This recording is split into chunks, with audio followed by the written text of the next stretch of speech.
From the New York Times, it's The Headlines. I'm Tracy Mumford. Today's Thursday, May 7th. Here's what we're covering.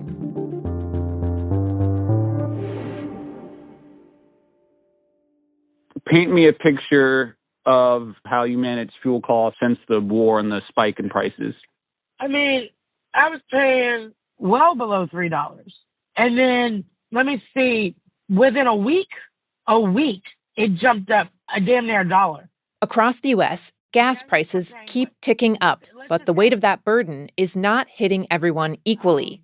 I mean, yeah, it's rough. I mean, gas was the one thing that wasn't that expensive. According to an analysis released by the New York Fed, lower-income Americans are feeling the worst of it. My colleague Talman Joseph Smith talked with a woman in her mid-40s who drives for Uber and Lyft in Charleston, South Carolina. She said the jump in gas prices has eroded her take-home pay. It's like, why am I even coming out of the house? In general, the analysis found, lower-income households are spending a lot more on gas than usual, even as they're cutting back on how much they're buying. They may be driving less, carpooling, taking public transit if they can. Higher-income households, however, are buying the same amount of gas as before, even with the surge in prices. It's a sign their behavior has largely been unaffected. The data shows the spike in fuel costs is essentially inflaming the economic divide in the U.S. and perpetuating the K-shaped state of the economy, where those on top keep thriving, while those at the bottom slide in comparison. Meanwhile, we're in I call it a skirmish, because that's what it is. It's a skirmish. Over the last day, updates on the state of the war and a potential peace deal have been contradictory and rapidly changing. Yesterday in the Oval Office, President Trump said, quote, "I think we won," and that talks were going well. They want to make a deal. We've had very good talks over the last 24 hours, and it's very possible that we'll make a deal. Yeah. But the president also issued a new threat on social media, writing that if Iran doesn't agree, quote, "the bombing starts, and it will be sadly at a much higher level and intensity than it was before." For its part, Iran has given conflicting responses too. Yesterday, one Iranian official dismissed a reported proposal to end the war as a list of American wishes. But later, another official, Iran's foreign ministry spokesman, said his government was reviewing an American plan and would let mediators from Pakistan know its position.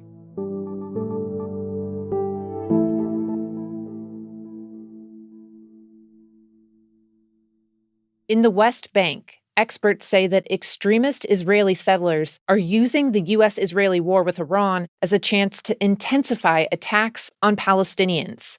Essentially, with the world distracted, they've been ramping up a campaign of violence against residents there. In one West Bank village, a Palestinian man described seeing his son fatally shot in a settler attack before he himself was stabbed and beaten unconscious. In another village, masked men sexually assaulted a shepherd and brutalized his extended family, including children. All told, 13 Palestinians were killed in attacks in the first 2 months of the war, almost as many as all of last year, according to the United Nations. Many more were injured, and more than 600 have been driven from their homes. The campaign of violence and intimidation is emptying out entire villages and leaving many Palestinians afraid of what will happen each night when it gets dark. One Palestinian woman told The Times she feels like no one is protecting them and, quote, "we are on our own."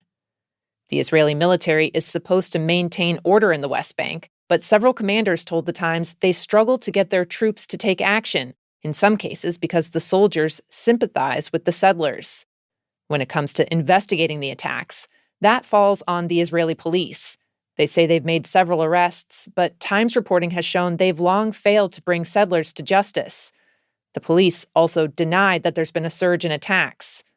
Israel's right-wing government, which has overseen a record expansion of West Bank settlements, has also minimized the violence. In the past, Prime Minister Benjamin Netanyahu has downplayed settler attacks as just the work of, quote, "a handful of kids."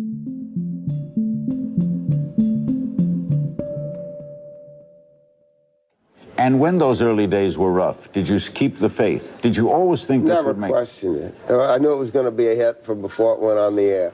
The media mogul Ted Turner who changed the way the world consumes the news when he launched CNN, has died at 87. He's considered one of the first ever celebrity CEOs, and he built up a vast empire with not just news, but TNT, TBS, Turner Classic Movies, Cartoon Network.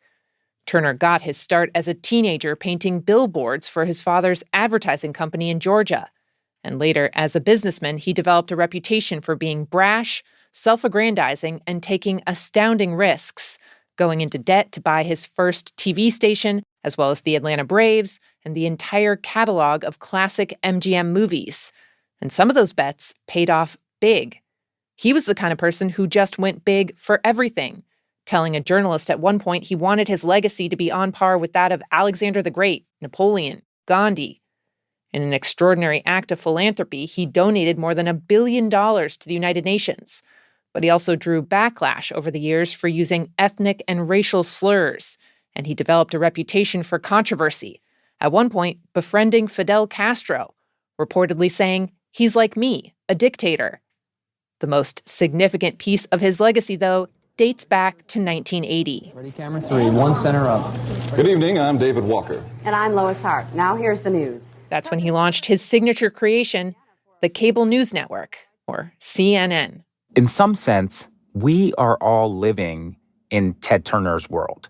My colleague Jim Rutenberg, who's covered the media for more than 2 decades, says many people thought Turner's idea was crazy. When Ted Turner comes along in 1980 to start CNN, the news is primarily delivered by 3 anchormen on 3 networks, ABC, CBS, and NBC. They are on the air for 30 minutes a night. That was your big dose of news. Ted Turner said, I think people will watch for longer. In fact, I think they will watch for 24 hours. That was a revolutionary thought. You know, sometime after we started, I could see we were going to be a big winner. Those days when people were making fun of it, kidding it. CBS wanted to buy you all out. my life, people kidded about me when I sang. And he was vindicated. He drew huge audiences. CNN was everywhere in very short order, in every sports bar, in every corporate office, in every airport, in hotels and finally homes around the world. The idea that there's a bottomless 24-hour appetite for news and information is foundational to the entire development of media ever since, to the establishment of social media, to the establishment of streaming, to the establishment of all these many podcasts that we have today. There's no end to the appetite, and it's Ted Turner who makes that realization.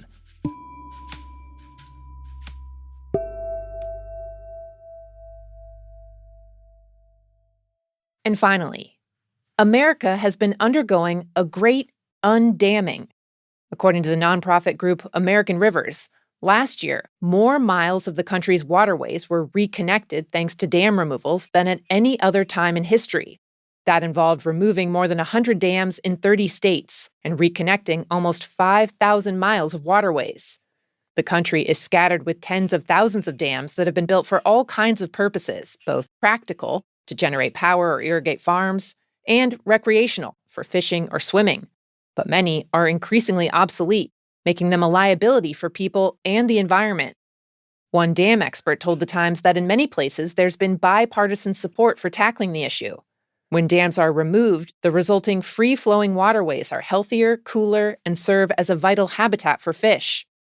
Advocates for removing more dams say it's best to do it intentionally, with a plan, especially as dams get older and older. One told The Times, quote, "With more extreme weather, more and more of these structures are failing over time. If we don't remove them, Mother Nature is going to do it for us." Those are the headlines. Today on The Daily, how Spirit changed air travel and how the airline ultimately unraveled. You can listen to that in the New York Times app or wherever you get your podcasts. I'm Tracy Mumford. We'll be back tomorrow with the latest and the Friday News Quiz.